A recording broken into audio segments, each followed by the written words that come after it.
Muito bom dia, você telespectador do programa Saúde em Evidência. No programa de hoje nós vamos conversar com o Dr. Otávio Neto, que é médico clínico e preceptor da Residência Médica Clínica do Hospital Regional de Arco Verde. O programa está muito bom e claro que você não vai perder. Saúde em Evidência tem o apoio de Líder PE, Lojas LW, Memorial Imagem, Faculdade de Medicina do Sertão e Impact Soluções. Muito bom dia você que está em casa e abriu mais uma vez as portas da sua casa para que o programa Saúde em Evidência chegue com informações de qualidade para você e sua família. Estamos no mês junino, estamos sim nos preparando para curtir as festas, mas claro que saúde sempre será um tema muito importante. E hoje nós estamos aqui nos nossos estúdios recebendo o médico, o Dr. Otávio Neto, que é clínico geral e ele está como preceptor da clínica médica aqui do Hospital Regional de Arco Verde e vai contar um pouco para nós, um pouco não, ele vai contar muito para nós sobre o que é o universo da clínica médica, que muito provavelmente você que está em casa não conheça como você conhece outras especialidades. Então, você vai saber tudo o que precisa sobre a importância desse médico, nesse primeiro contato médico-paciente, quando a gente chega lá numa unidade básica de saúde da família, numa UPA, num hospital regional e também num hospital particular. Doutor Otávio Neto, seja muito bem-vindo à nossa casa. Para nós é uma honra recebê-lo aqui. Doutor Otávio é de Arco Verde, é conterrâneo nosso. Está de volta à terrinha, então seja muito bem-vindo duas vezes. Obrigado. À terra e à TVLW. Muito obrigado. Um prazer aqui falar de clínica médica, falar de medicina. E vamos lá, tem muita coisa para a gente falar aí. Queria começar explicando para quem está em casa o que vem a ser clínica médica. Quando a gente fala é um clínico geral, eu fui atendida por um clínico geral. Certamente você que está em casa já foi atendido por um clínico geral. O que é, doutor Otávio, clínica médica? Bom, a clínica médica, ela é uma especialidade médica, tá? Então, é uma especialidade como é a ginecologia, como é a pediatria, como é a ortopedia, tá? E o médico, para ele virar um especialista em clínica médica, ele precisa fazer a residência em clínica médica, tá? Então, ele faz a faculdade de medicina, né? Durante os 6 anos, né? E no final do curso, se ele optar por seguir a carreira de clínico, ele precisa prestar uma prova, né? Uma prova para cursar a residência de clínica médica e passar 2 anos, né, nesse treinamento, geralmente em ambiente hospitalar, para ter essa formação, né? E o clínico, né, o médico que tem a residência em clínica médica, ele é diferente do médico generalista, que é o médico formado em medicina, ponto. Tá? É bem importante falar nisso, né? Essa diferença, porque a maioria das pessoas, talvez, muito provavelmente você que está em casa, pense que o clínico geral é a mesma coisa do generalista, e não é. Não é. São atuações diferentes, né? Então, quando o médico ele se forma em medicina, né, ele cursa 6 anos de faculdade e, ao final do curso, quando ele recebe o diploma de médico, ele é chamado de médico generalista. Ponto. Se ele opta, né, por cursar a residência médica de clínica médica, aí ele se torna clínico geral, é uma denominação, clínico, internista também é outra denominação, porque em países como os Estados Unidos, por exemplo, a clínica médica é conhecida como medicina interna, né, como fazendo uma alusão a os cuidados do paciente internado, né? Então, o médico clínico nos Estados Unidos, ele tem mais essa denominação de internista. Mas, resumindo, médico generalista é uma coisa, médico clínico geral, médico clínico é outra. Tem uma diferença também entre o médico clínico e aquele médico que atende a família, que atende a comunidade, que certamente você que está em casa passa por esse profissional quando vai no postinho. Tem diferença ou não? Sim, tem diferença. Então, o que acaba acontecendo é que muitas vezes o médico generalista, né, o recém-formado em medicina, ele acaba atuando, né? Também nessa função. Exatamente. Ele arruma um emprego no postinho, acaba trabalhando no posto de saúde, também acaba dando plantão na emergência de um hospital, né? Mas existe diferença sim. Então, o médico clínico é aquele médico que fez residência em clínica médica e o médico de família e comunidade é aquele médico que fez residência numa especialidade chamada medicina de família e comunidade. Então, o médico clínico, ele durante 2 anos ele é treinado principalmente em ambiente hospitalar e ambulatorial, né? E o médico da família e comunidade ele é treinado principalmente em ambiente de posto de saúde, né? Quando a gente vai dividir os níveis de atenção de saúde do SUS, a gente tem a atenção primária, a atenção secundária, a atenção terciária. O médico de família e comunidade é o médico da atenção primária, é o primeiro contato Sim. do paciente com a saúde. Então, é aquele médico que resolve grande parte dos problemas do paciente, tá? Tanto no âmbito da clínica do adulto, da pediatria, ele pode fazer pré-natal, então ele resolve vários problemas ali no ambiente de posto de saúde. Já na atenção secundária, a gente tem um ambulatório, né? Então, são os médicos que têm uma Que já vai especialidade. regulado pela atenção Exatamente, primária. exatamente. Então, quando o médico da atenção primária ele não consegue resolver o problema do paciente, ele vai encaminhar ou para a atenção secundária ou para a atenção terciária. A atenção secundária é o ambulatório de clínica médica, é o ambulatório de cardiologia, de endocrinologia, e a atenção terciária é o hospital, é onde o paciente é operado, é internado numa enfermaria, é internado no UTI, né? Então, existe essa diferença de campo de atuação e de resolução de problemas. O clínico, ele vai cuidar de problemas clínicos do adulto. Eu costumo muito dizer que o médico clínico, que tem residência em clínica médica, ele é o pediatra do adulto. Assim como toda criança tem um pediatra ali de estimação, né? Todo adulto deveria ter um clínico de estimação. Era essa pergunta que eu ia fazer, que eu acho que é muito importante para você que está em casa entender quando a gente deve, como paciente, procurar um médico clínico. Veja, o clínico ele tem uma ampla área de atuação, tá? Então, quando a gente é formado, né, na residência de clínica médica, a gente atua principalmente em ambiente hospitalar e ambiente ambulatorial, tá? Então, a gente cuida de várias doenças, né? Dando um exemplo, né, na minha vida prática. Então, na enfermaria, né, em que eu trabalho, a gente tem desde uma insuficiência cardíaca, né, um paciente com problema cardiológico, até um lúpus, que é uma doença autoimune, tá? Pacientes com busca de diagnóstico de neoplasia, tá? Então, quando é que a pessoa deve procurar um clínico? Quando ele sentir um sintoma, né?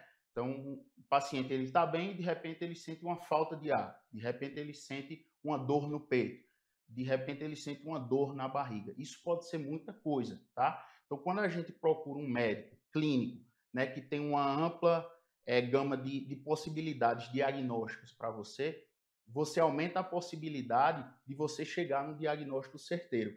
Eu tinha um antigo professor, né, que costumava dizer, um paciente com a dor no peito, se ele procura primeiro o cardiologista, ele vai receber um diagnóstico de angina, que é uma dor no peito, que pode levar a um infarto futuramente, de uma forma simples explicando. Se ele for num psiquiatra, ele vai receber um diagnóstico de ansiedade, né? E quando ele procura o clínico, como o clínico tem ele não vai estar sujeito a seguir os diagnósticos da sua subespecialidade, ele acaba tendendo a abrir mais a mente, abrir mais a gama de possibilidades, o leque de possibilidades diagnósticas, e tem mais chances de chegar num diagnóstico certeiro para o paciente. Isso que o doutor Otávio está falando é muito importante para que a gente entenda, né, e até esse paralelo que ele trouxe. A criança, ela tem um pediatra, o idoso tem um geriatra e nós adultos precisamos ter um clínico, um médico clínico para chamar de nosso, aquele médico que vai conhecer a nossa história, né? vai estar de perto, fazendo esse acompanhamento enquanto a gente está aí nesse intervalo de criança a idoso, a gente precisa da figura do médico clínico. Sim, exatamente. É interessante isso que você falou, Catarina. Então, a gente, por exemplo, a nível de emergência, né? Qual é o paciente que geralmente começa a ser atendido pelo clínico, né? A nível de emergência, aqui em Pernambuco, a Secretaria do Estado, ela geralmente determina 14 anos de idade, tá? Então, se uma criança de 13 anos de idade, ela chega numa emergência, ela é atendida pelo pediatra. Se uma criança de 14 anos, ela chega, ela vai para o clínico. Exato. A nível ambulatorial, isso muda um pouco em alguns locais. Geralmente, essa transição ocorre aos 18 anos. Então, eu tenho, por exemplo, um paciente que é acompanhado por um pediatra, tá? Num ambulatório de pediatria. Geralmente, ele fica nesse acompanhamento até os 18 anos. Quando ele chega nos 18, ele passa a ser acompanhado por um clínico. Uma coisa importante também para você que está em casa e saber, doutor Otávio, quando o paciente passou pela pessoa do médico clínico, quando esse paciente deve procurar uma subespecialidade? Veja, essa pergunta é bastante interessante, né? Porque muitas vezes a gente, na prática, né, como a gente conversou aqui, acaba já indo para o subespecialista, né? Como a gente falou da dor no peito, eu vou logo no cardiologista, ou eu sou muito ansioso, penso logo que eu tenho ansiedade, né? E veja, existem várias doenças em que a orientação das próprias organizações da subespecialidade orientam um acompanhamento clínico inicialmente. Vou dar um exemplo, né? Então, se você for ver fluxogramas de tratamento de algumas doenças, eles determinam em que momento você deve encaminhar o subespecialista. Então, por exemplo, insuficiência cardíaca, tá? Insuficiência cardíaca, que é uma doença que está cada vez mais prevalente na nossa população, pelo aumento da faixa etária, né? As pessoas estão vivendo mais e, infelizmente, sofrendo mais com algumas doenças, né? E a insuficiência cardíaca, ela deve ser tratada pelo médico clínico. E aí, em determinado momento em que você tem uma insuficiência cardíaca avançada, em que você está fazendo todas as medicações e você não está obtendo controle, é o momento de encaminhar para o cardiologista.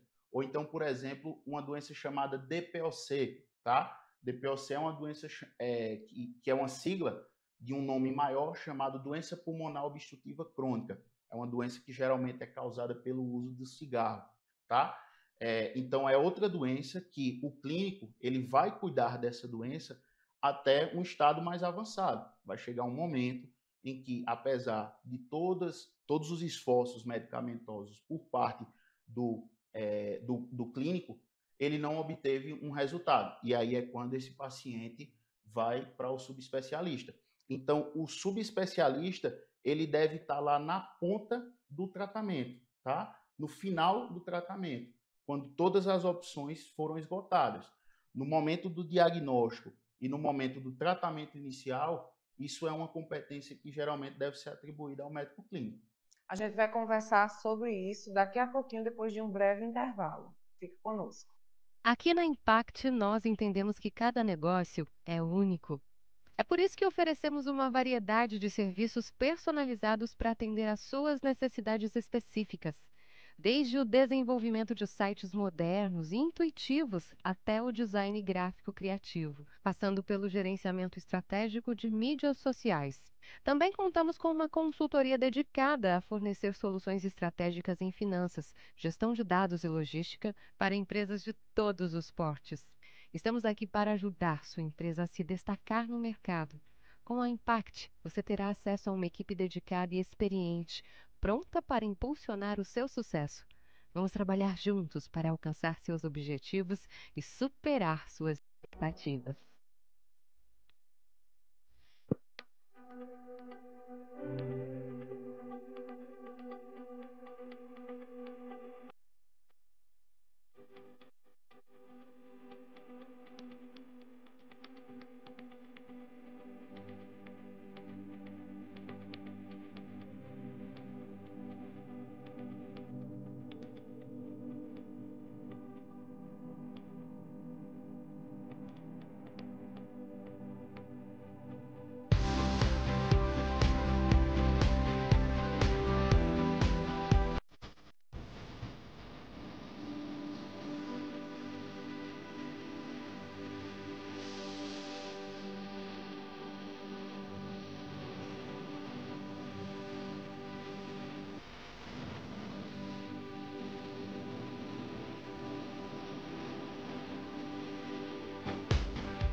O Saúde em Evidência tem o apoio de Líder PE, Lojas LW, Memorial Imagem, Faculdade de Medicina do Sertão e Impact Soluções. Estamos de volta e pegando o gancho do bloco anterior, que o doutor Otávio explicou para nós, que o subespecialista deve estar lá na ponta, né? Então, antes, todo um trabalho, toda uma dedicação do médico clínico. É bom que a população entenda que, muitas vezes, há uma má interpretação de que o fluxograma, de que o sistema está impedindo de que você tenha acesso a um psiquiatra, acesso a um cardiologista, que seriam as subespecialidades, mas não, é que é o padrão, o protocolo padrão a ser seguido, né, doutor? Então, tem ali até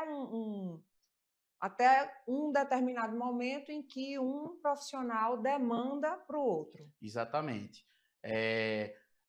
Falando, por exemplo, da asma, tá? Que é uma doença bem prevalente, né? Tanto em crianças, em adultos, né? Que carregam a asma para a vida adulta.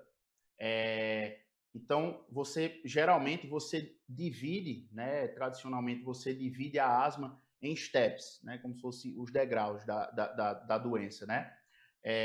E aí, uma asma mais leve seria step 1, um asma um pouco mais avançado, step 2, step 3, e assim vai até o step 5, geralmente, tá? Dependendo do tipo de classificação que você utilizar. E aí, o momento que você deve encaminhar o paciente para o pneumologista, geralmente é no step 4 para o step 5, tá? Ou seja, é aquele paciente que você já adicionou várias medicações, né? E mesmo assim ele continua piorando ou não apresentando nenhum tipo de melhora. Então, como você falou, é lá na ponta do tratamento é que a gente vai considerar trazer o subespecialista para perto da gente. E isso é muito corriqueiro, às vezes, a nível de emergência, de ambulatório de clínica médica, o paciente já requerer para a gente um encaminhamento para o especialista. Doutor, não seria melhor o senhor me mandar logo para um endocrinologista, para um cardiologista, para um pneu, quando, na verdade, a gente tem um treinamento, né, e a competência Seria de o quê? tratar. Uma questão mais cultural? Cultural, com certeza. De só se sentir seguro se eu estiver na mão de um cardiologista. Exatamente. E não me sentir tão segura se eu estiver nas mãos, né, sobre os cuidados de um clínico. Exatamente. É uma questão cultural. Se você for, por exemplo, para grandes centros, tá? Então, por exemplo, se você for para São Paulo, se você for para Recife, né, que é o primeiro e o segundo polo médico do Brasil, a figura do clínico ela é mais valorizada, né? Então, você tem médicos que são clínicos, puramente clínicos, não apresentam nenhuma subespecialidade, apresentam a especialidade de clínico, e eles são super valorizados, né? Eles cuidam de pessoas, de famílias, e não se tem tanto essa cultura do subespecialista. Mas existem alguns centros, né, que têm menos conhecimento dessa área, como o interior, ou até às vezes algumas capitais.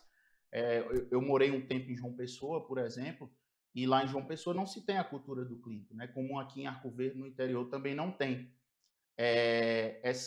Se tem essa cultura de eu senti uma dor no peito, eu vou logo no cardiologista, né? Eu fiz um exame de rotina, eu vi uma alteração ali da minha glicemia, né, do meu açúcar, eu vou logo no endocrinologista. E termina que você que está em casa, ou termina que a sensação que me veio agora é que termina que a gente fica sem médico. Sim. Porque você passa pelo cardiologista, aí passa pelo endocrinologista, mas ninguém tem o teu histórico. Então, essa pessoa, para me conhecer, para dizer, eu tenho um médico da minha confiança, tem de ser ou deve ser um clínico. Deve ser o clínico. A gente fala muito em centralização do cuidado. Perfeito. Né? A centralização então, você vai centralizar o cuidado no clínico. Tá? O clínico é quem vai cuidar de você e, havendo a necessidade, ele vai encaminhar você, ele não vai jogar você para o subespecialista, né? Ele vai trazer o subespecialista para perto, para junto com ele tentar cuidar de você. Se tem muita prática, por exemplo, trazendo Recife, que é onde eu fiz minha residência, de sempre se ter a figura do clínico, inclusive para opiniões, né? Então, por exemplo, um paciente que é acompanhado por um clínico médico há anos, e aí ele apresenta um problema que requer o auxílio de um subespecialista, e aí o que é que acontece? Às vezes esse paciente ele tem tanta confiança no clínico que ele traz o clínico para perto dele para pedir a opinião. Olha, doutor, o cardiologista indicou que eu fizesse um cateterismo, que eu fizesse um determinado procedimento, o que é que o senhor acha?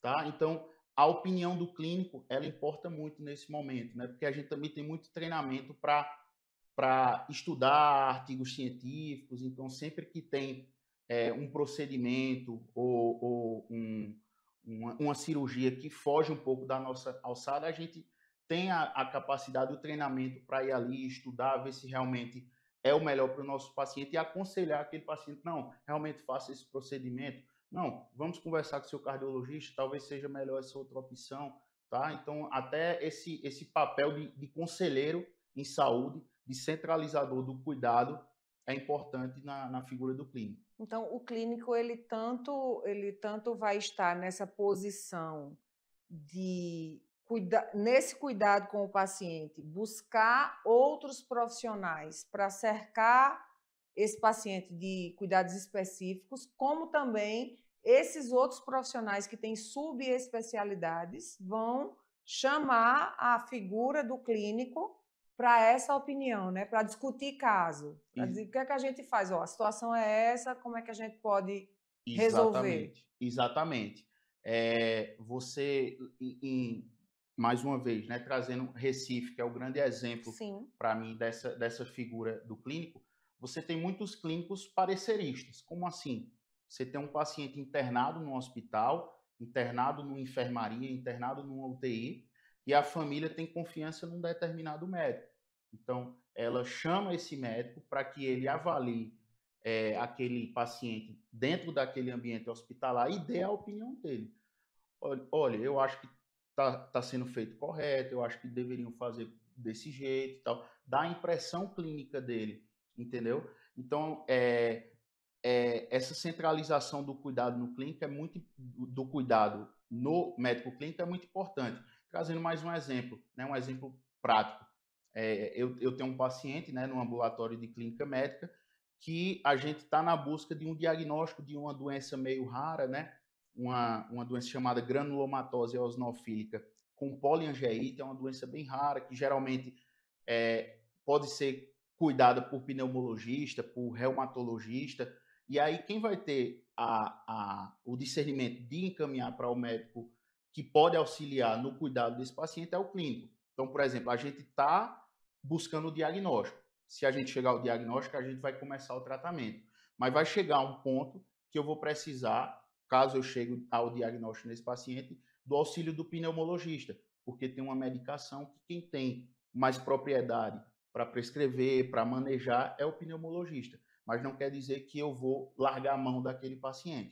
O paciente vai ser acompanhado por mim e pelo pneumologista. Então, mais uma vez, é a centralização do cuidado. Eu agora vou fazer uma pergunta que talvez seja até uma pergunta ignorante, mas talvez muito esclarecedora para todos vocês que estão em casa.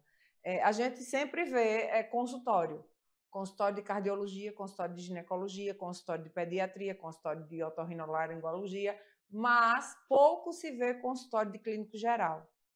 Verdade, infelizmente. Por quê? Mais uma vez, a questão ainda cultural. Exatamente, Catarina, é uma questão cultural, né?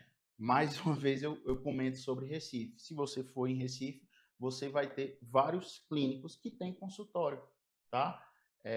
Vários clínicos que têm sua clínica, que têm pacientes. Então, não é só o profissional que ele está lá na atenção terciária, não. Ele pode estar também e deve estar no consultório. Sim, exatamente. Na residência médica, a gente tem o treinamento em vários ambientes, tá? Então, o médico que tem a residência em clínica médica, né, o médico clínico, ele pode atuar tanto na emergência clínica, ele pode atuar na enfermaria de clínica médica, evoluindo seus pacientes, Evoluir paciente é você ver se o paciente está respondendo ao tratamento, se precisa mudar, se já tem condições de alta para casa. Ele pode atuar também em UTI, né? Manejando doenças graves, e ele pode atuar em ambulatório, em consultório também, né? Eu, por exemplo, eu atuo em emergência, né? Então eu recebo o paciente, né, ali na porta da emergência. Eu atuo na enfermaria, né? Então eu acompanho o paciente que eu internei na emergência e eu acompanho também o paciente no ambulatório. Então aquele paciente que eu dei alta, ele volta para que eu veja como é que ele está no ambulatório. Então é uma questão cultural. Se você for, mais uma vez, em Recife, você vai ter vários clínicos com consultório, mas aqui não tem essa cultura, né? Alguns clínicos têm receio de abrir um consultório, de abrir uma clínica, e não ter a demanda de pacientes, né, que vão buscar o seu auxílio, às vezes por desconhecimento. Clínico, deve ser um generalista, um recém-formado que abriu um consultório, né? Quando, na verdade, é um médico especialista. Muito bom saber disso. Tá vendo como é bom assistir o programa Saúde em Evidência? A gente vai para um breve intervalinho, daqui a pouco a gente está de volta. Conheça as lojas LW, a história de sucesso de Arco Verde que começou há 38 anos. Desde o primeiro móvel vendido, a visão era clara: oferecer qualidade e inovação para todos os lares. Hoje somos líderes em móveis e eletros, com design e tecnologia que transformam casas em lares. Na moda, vestimos suas emoções com estilo e no esporte, equipamos suas aventuras com paixão. E na LW Sapatos, garantimos durabilidade e elegância em cada passo. Lojas LW, tudo para você.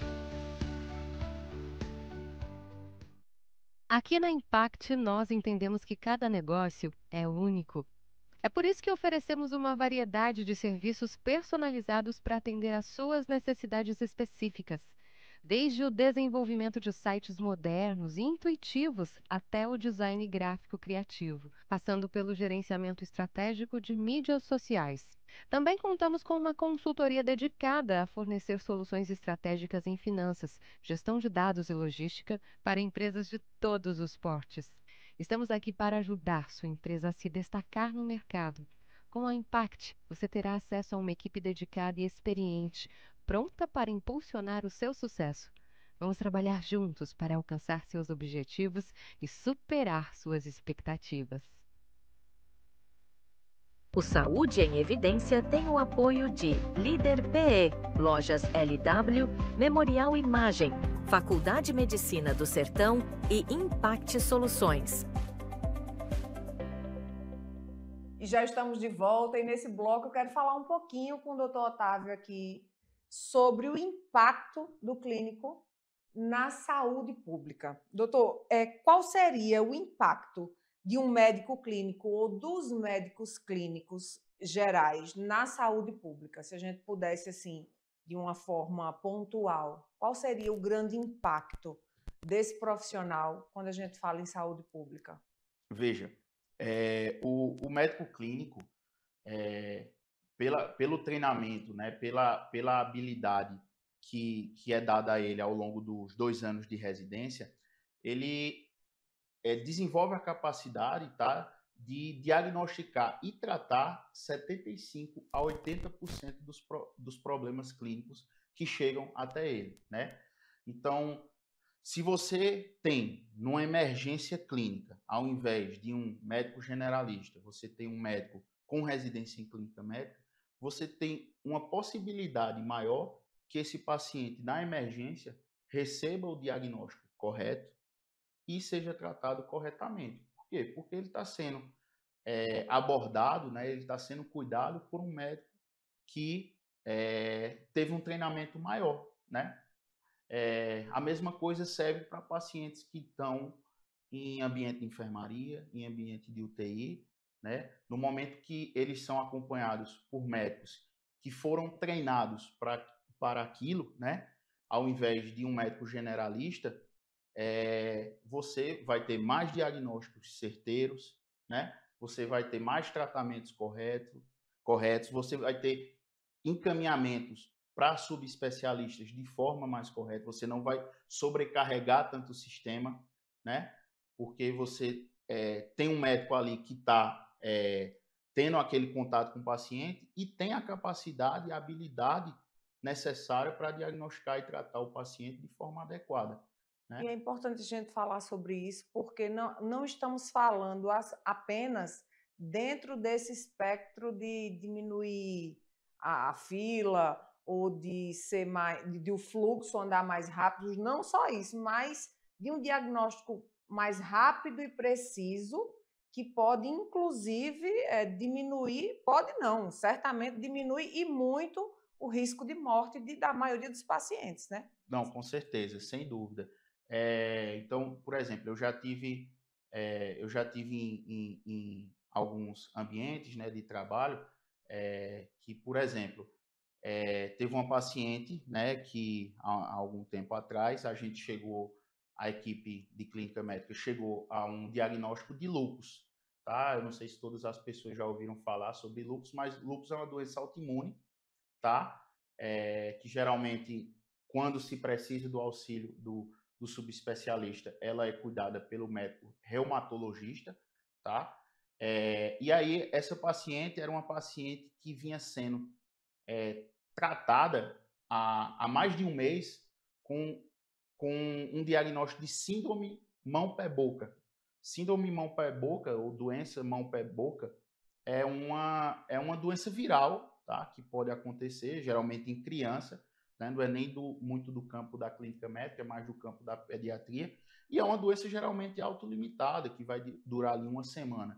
E essa jovem, era uma jovem de 26 anos, ela estava sendo, há mais de um mês, sendo considerado o diagnóstico dessa síndrome mão-pé-boca, né? Então, e aí quando entrou uma equipe de clínica médica para cuidar, que assumiu o caso dela, em menos de uma semana a gente conseguiu chegar ao diagnóstico de lúpus, tá? E mudamos a vida dessa paciente, né? Então, é um exemplo prático, né, do quão importante você ter um médico especialista, né, naquele objetivo que você quer, que é diagnóstico.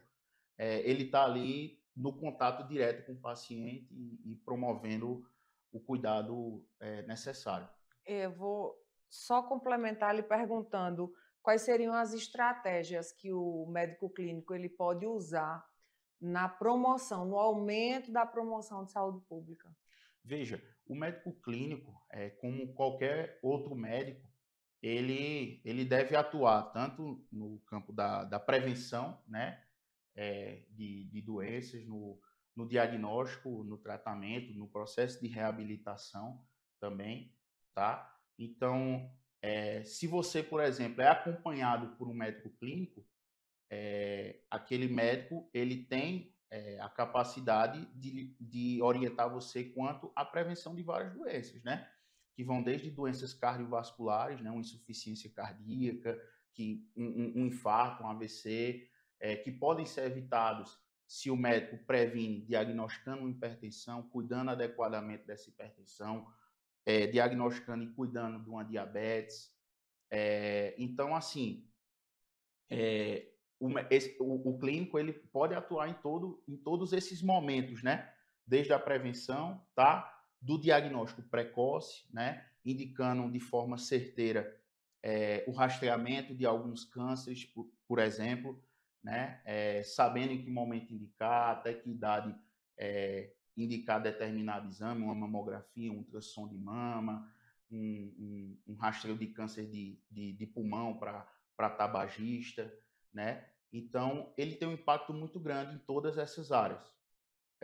Prevenção, diagnóstico, tratamento e reabilitação também. Perfeito. Doutor Otávio, quando a gente olha para a nossa sociedade, a gente, claro, que enxerga ainda um ambiente de muita desigualdade social. Na prática clínica, como é que a sua especialidade pode minimizar essa desigualdade social? Veja,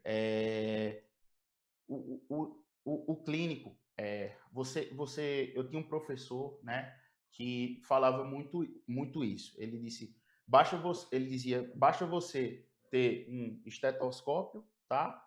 um livro para estudar e um paciente que você pode promover saúde, você pode clinicar, né? O verbo que a gente costuma usar na área.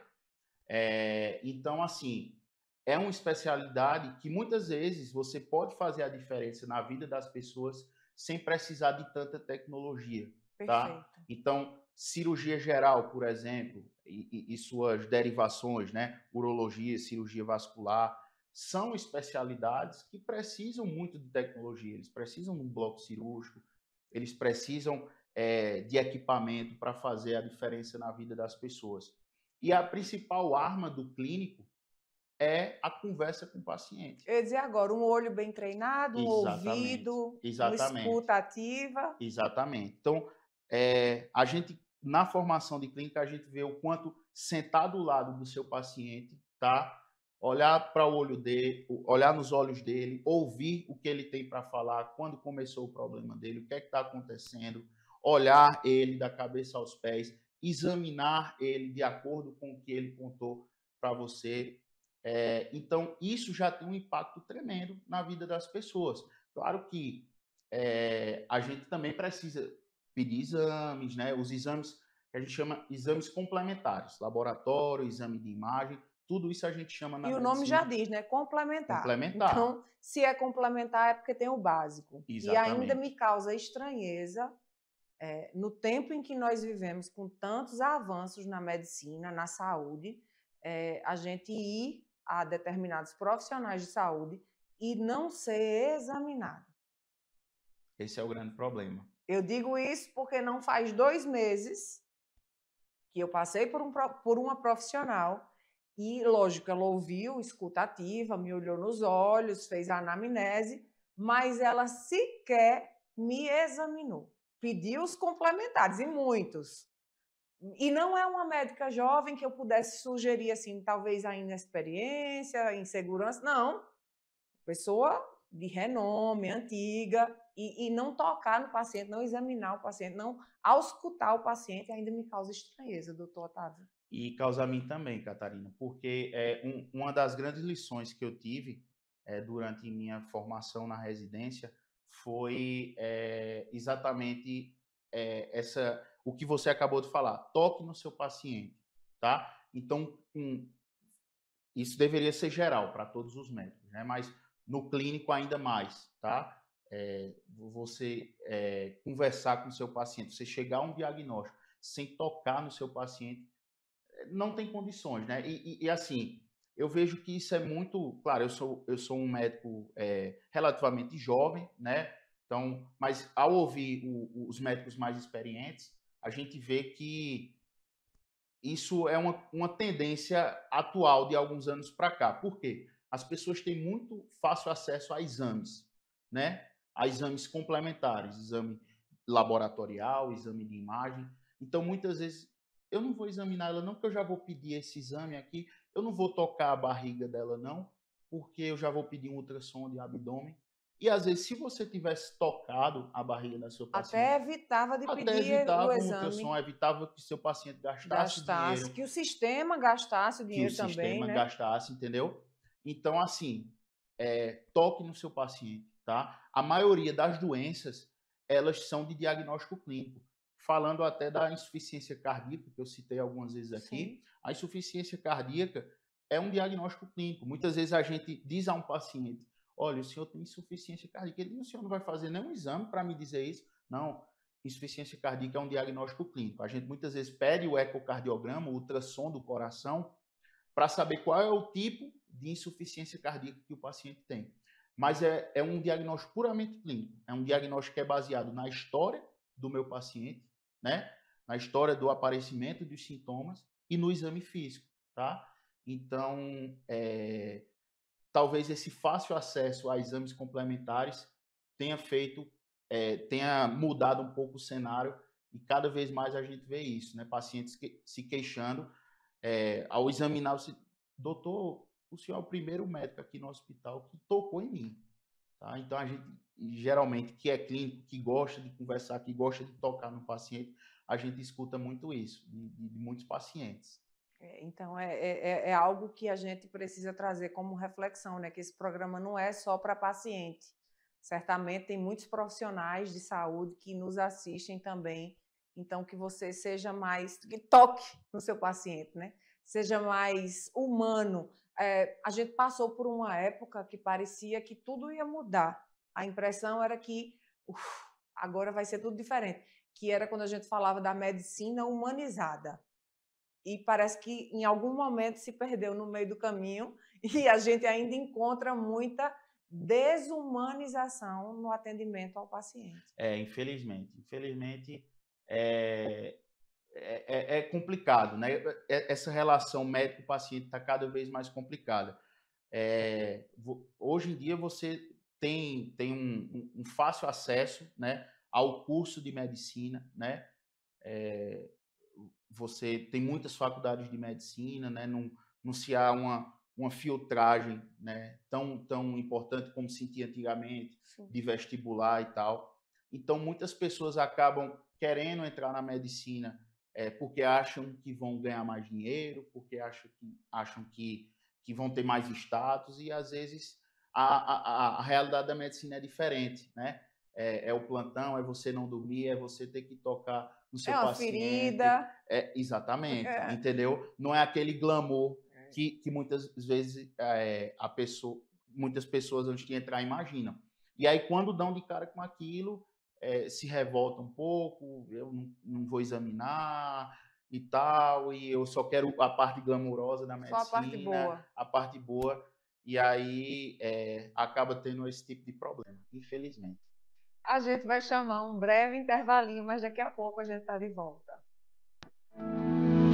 O Memorial Imagem está dentro do Hospital Memorial Arco Verde, o que lhe proporciona a segurança de um ambiente hospitalar, além de contar com vários serviços num só lugar: tomografia computadorizada, mamografia, ultrassonografia e raio-x. Os equipamentos possuem uma alta resolução e agora também com um novo tomógrafo de última geração e potência elevada. Tudo isso funciona 24 horas por dia, alinhado a uma equipe especializada, que oferece agilidade e confiança na execução dos resultados. O atendimento humanizado é um dos princípios norteadores para transmitir todo o respeito a quem mais importa: você, paciente. Memorial Imagem, qualidade que faz diferença na sua saúde.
O Saúde em Evidência tem o apoio de Líder PE, Lojas LW, Memorial Imagem, Faculdade de Medicina do Sertão e Impact Soluções.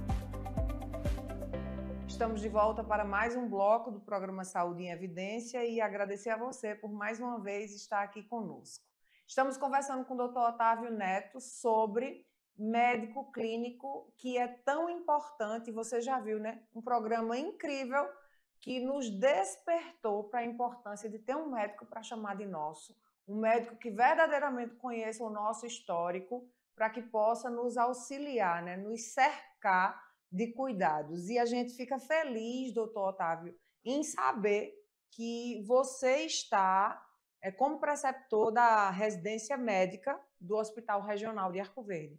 Eu não sei você que está em casa, mas eu me senti, a sensação é de segurança. Eu me senti mais segura agora, sabendo que você está lá. Conte um pouquinho para nós, aqui de Arco Verde região, já que a gente está falando de um hospital regional, né, que tem tanta importância para várias cidades. Conta um pouquinho como funciona o teu dia a dia lá e como funciona essa preceptoria lá no hospital regional. Sim. Primeiramente, foi eu considero muito importante, né, o início dessa residência aqui no interior, até por aquilo que a gente falou, algumas perguntas atrás, em relação as pessoas muitas vezes não procuram o clínico por desconhecimento, né, da especialidade, do que ela faz, do que ele pode promover na vida das pessoas. E o fato de ter uma residência de clínica médica aqui talvez torne essa especialidade mais popular entre as pessoas, né? Então, lá na residência do Hospital Regional, como eu citei, eu atuo em três partes da formação dos residentes, né? Então, os residentes são médicos, né, recém-formados, que agora decidiram se especializar em clínica médica, como eu fiz lá no passado. E aí, eu atuo com eles na emergência, né? Então, a gente trabalha junto na emergência, eu acompanho eles no atendimento ao paciente grave, né, na emergência. Acompanho também eles, né, faço a preceptoria na enfermaria, né? Então, diariamente eu passo com eles os casos. Então, chegam pacientes novos ou já tem pacientes antigos, eles passam para mim como é que o paciente está, como é que o paciente tem evoluído com o tratamento que a gente propôs, em que andamento está o processo de obtenção do diagnóstico do paciente, se aquele paciente já tem condições de alta para casa, né? E a gente sempre discute cada caso, tá? Eu e outros preceptores, doutora Nelly, doutor Tomás, doutor Arilson também, a gente orienta os residentes nessa questão. E também no ambulatório, a gente tem um ambulatório que a gente chama ambulatório de egresso, é o paciente que recebe alta e a gente marca para ele retornar, para a gente saber como é que ele está, ou então dar continuidade ao cuidado dele a nível ambulatorial, sem precisar que ele esteja internado, entendeu? Então, assim, tá sendo muito bom, né? Trabalhar na minha especialidade, na minha cidade. Então, isso para mim é muito gratificante, né? Eu digo que eu vou e volto sorrindo para o hospital, porque é muito bom a gente trabalhar com o que a gente gosta. Com o que gosta. E saber, assim, né, o ganho que é para... Tu tem quanto tempo que existe? Começou esse ano. Começou esse ano. Na verdade, começou ano passado a residência de clínica, mas esse ano é que ela ganhou um corpo maior. Ela ganhou mais preceptores, ela ganhou mais residentes, né? Mas ela começou ano passado. Então, isso é um assunto bem importante, né, para trazer tudo que é novidade, a gente traz aqui no Saúde em Evidência, e saber que agora a gente tem, né, bem recente na nossa cidade, no nosso município, e falando aqui de sextageres, a gente ter no Hospital Regional uma preceptoria em clínica, que a gente já entendeu, já ficou muito claro da importância desse profissional para nós. Então, a gente fica bem feliz e certamente isso já tem causado um grande impacto, né? Não, no dia a dia de vocês. Com certeza, né? O cuidado com o paciente é diferente, né? O maior número de diagnósticos que a gente tem conseguido chegar, o maior número de tratamentos que a gente tem conseguido impor aos pacientes. Então, assim, muda completamente o cenário de uma enfermaria, né? Quando ela tem sob a responsabilidade de um clínico, né, à frente. Tem alguns estudos até que mostram que até pacientes cirúrgicos eles são melhores cuidados por clínicos do que por cirurgiões. Como assim, né? Até polêmico falar isso, né? A gente aqui gosta de polêmica também. Mas às vezes o cirurgião ele opera, né, o paciente, né? Ele propõe ali o tratamento cirúrgico para o seu paciente, mas alguns estudos mostram que no pré-operatório e no pós-operatório do paciente internado, muitas vezes ele é melhor manejado quando o médico clínico, né, faz a evolução dele do que quando aquele médico que operou ele, né? Então, às vezes, é melhor ter um médico clínico cuidando da evolução do paciente internado por uma cirurgia urológica, ortopédica, vascular, do que propriamente de ter o cirurgião que operou ele cuidando dele. Então, assim, o impacto é tremendo, né?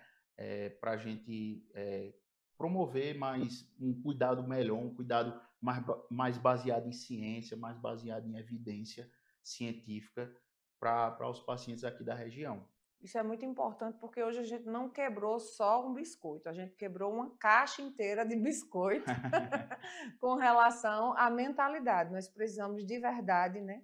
À medida que a ciência vai avançando, nós precisamos também que a nossa mente, né, doutor Otávio, ela seja expandida para esse novo olhar, para essa nova percepção do paciente e do cuidado médico com o paciente. Não, com certeza. É interessante falar nessa questão de ciência, né? Eu acabei falando só das atividades práticas, né, que a gente faz, né? De discutir o paciente e tal. Por quê? Porque a residência médica, o formato de desenho, né, da residência médica, ele é mais prático, né? A gente diz que a residência médica é uma modalidade de pós-graduação lato sensu, né? Que ela é mais voltada para o campo da prática. 90% do tempo do residente é beira-leito, é tocando no seu paciente, em contato com o seu paciente, e 10% de atividade teórica.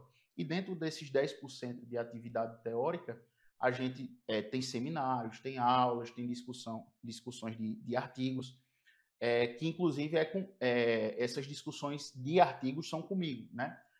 A gente tocou nesse ponto da questão científica. Então, semanalmente, né, a gente senta, eu e os residentes, e cada um traz um artigo científico relevante, de impacto, né, que foi publicado na literatura da clínica médica, que pode mudar a conduta, que pode ajudar um paciente. Então, eu sempre digo para os meus residentes que eles vão estudar para o resto da vida, se eles quiserem continuar sendo um bom médico, se eles quiserem continuar fazendo a diferença na vida das pessoas, eles vão ter que estudar. Todo dia eles vão ter que ler um artigo, todo dia eles vão ter que revisar algo que eles já estudaram e perder um pouco mais de contato.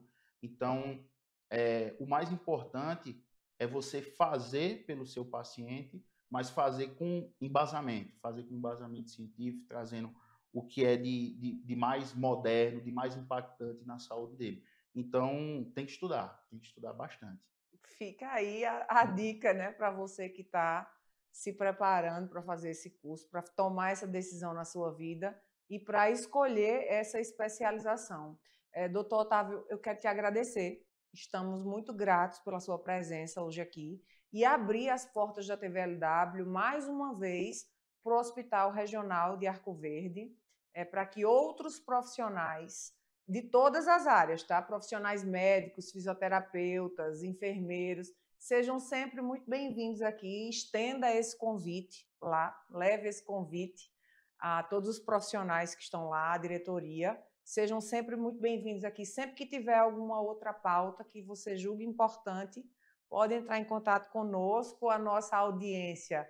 Muito obrigada por mais um dia aqui conosco, por mais um sábado. E, doutor Otávio, muito obrigada e até a próxima. A gente fica aqui à sua disposição. Até a próxima, eu que agradeço. É sempre um prazer para mim falar de medicina, falar de clínica médica. E pode deixar que eu vou conversar com os colegas e eles vão trazer muita informação bacana para o pessoal. E no próximo sábado, pontualmente às 10 horas da manhã, o nosso encontro marcado. Eu aguardo você. O Saúde em Evidência tem o apoio de Líder PE, Lojas LW, Memorial Imagem, Faculdade Medicina do Sertão e Impact Soluções.